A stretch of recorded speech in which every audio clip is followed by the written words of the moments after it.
سلام دوستای خوبم. امروز میخوایم با استفاده از همه اصولی که تا الان یاد گرفتیم یه سیب بکشیم.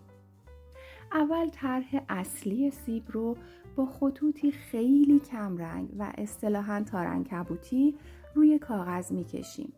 دلیل اینکه این خطوط باید کمرنگ باشه اینه که بعداً توی سایه ها محو بشه و دیده نشه.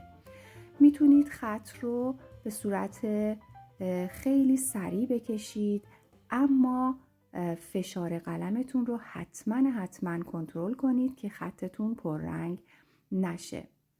اگر جزئیاتی لازم هست توی این مرحله اضافه میکنید و بعد شروع میکنید به گذاشتن یک لایه خیلی نازک سایه روی کل کار. این سایه بچه‌ها کمترین رنگ ممکن رو باید داشته باشه و شما باید با فشار یک نواخت دستتون کل سطح این سیب رو و یا به طور کلی هر شیئی رو سایه بزنید و فقط قسمت هایی رو که لکه شدید نوری روی اون قسمت خورده رو به رنگ خود کاغذ بذارید باقی بمونه.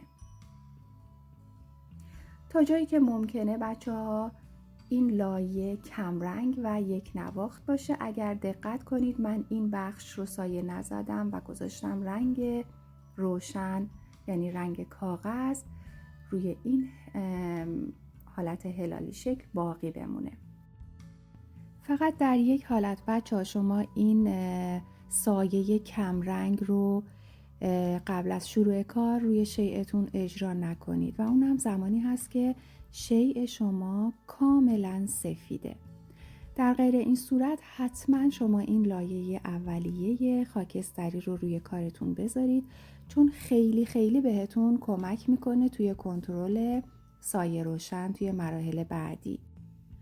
همونطور که قبلا تو بحث سایه ها با هم دیگه در موردش صحبت کردیم، سایه پردازی بچه ها باید مرحله به مرحله، لایه به لایه و خیلی با صبر و حوصله انجام بشه. اول لایه شماره 1 که همون لایه زمینه بود و الان لایه شماره 2 که یه درجه از خاکستری قبلی پررنگتر هست رو روی کار اجرا میکنم. برای اینکه بچه‌ها راحت تر بتونید جای نورها و سایه ها رو روی مدلتون ببینید، چشماتون رو نیمه بسته بکنید. این کار به شما کمک میکنه که سایه ها آنالیز شده و خلاصه شده در دید شما بیاد و خیلی راحت بتونید مرحله به مرحله تیرگی ها رو روی مدلتون قرار بدید. خب من الان یک مرحله دیگه سایه‌مو تیره میکنم. دقیقاً لایه تیرگی روی هم میاد و هر بار یه بخشی تیره تر میشه و یک بخش هایی باقی میمونه.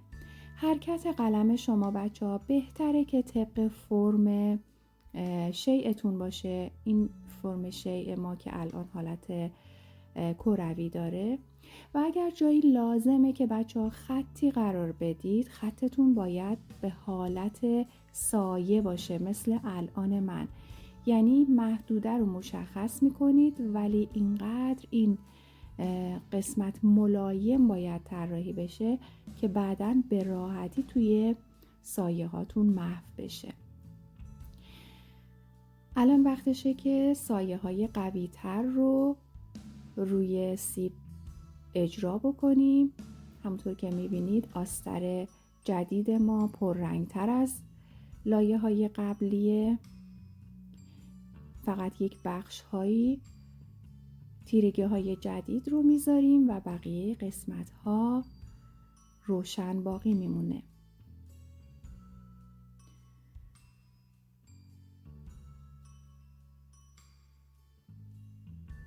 جهت حرکت قلمتون بچه ها اگر از همه جهات باشه، نتیجه کار شما جذابتر خواهد بود. یعنی که بافت شما، بافت سایه های شما خیلی یک نواختر و زیباتر میشه.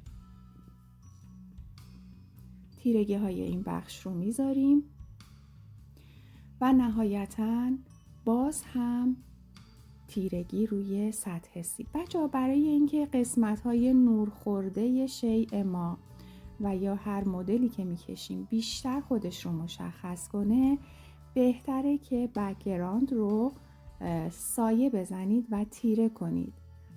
این تکنیک جذاب میتونه کمک کنه که شیء شما حالت سه‌بعدی پیدا کنه، همینطور که الان این سیب داره مرحله به مرحله حس برجستگی و سه‌بعدی بودنش بیشتر میشه. همزمان که بک‌گراند رو تیره میکنیم، جاهایی که لازم هست روی خود سطح سیب تقویت بشه رو هم تیرگی هاش رو میذاریم و تا جایی که ممکنه سایه ها رو نرم میکنیم.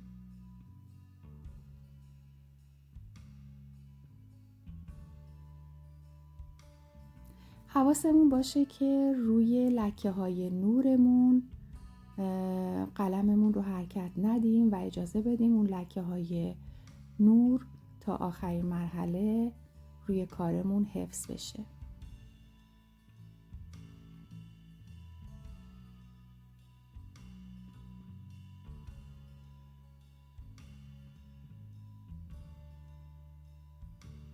فضای بک‌گراند شما بستگی به موقعیتی داره که شیء شما روش قرار داره و من اینجا ترجیح میدم که از هاشور برای بک‌گراندم استفاده کنم. همینطور برای سایه های نهایی روی سیب من دوست دارم که یک بافت خیلی خیلی ملایم از هاشورهای زیگزاگ روی سطح نهایی سیب بذارم. بچه‌ها وقتی که شما بخواید مدلتون کاملا طبیعی باشه و یا سبک‌هایی مثل هایپر رئال کار کنید، اون متفاوته، ولی توی این سبک بچه‌ها هر چقدر که حسی تر و شخصی تر باشه کار جذاب تر میشه. و همینطور که میبینید ما اینجا از پاکن استفاده نمی کنیم، از محوکن فعلا استفاده نمی کنیم. توی تکنیک های بعدی بهتون آموزش میدم که چطور باید از محوکن استفاده کنیم، اما تا اینجای کار بچه ها ما به هیچ عنوان از پاکن استفاده نمی کنیم و از هیچ گونه بلندر یا محوکنی هم توی کارمون استفاده نمی کنیم و فقط با حرکت قلممون سعی می کنیم که سایه هامون رو شکل بدیم و محو کنیم.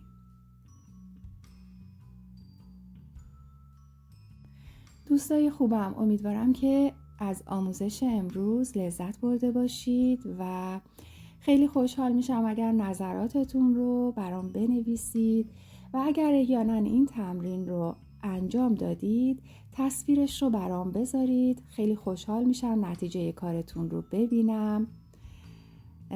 تا جلسه آینده و آموزش بعدی لحظه هاتون پر از آرامش.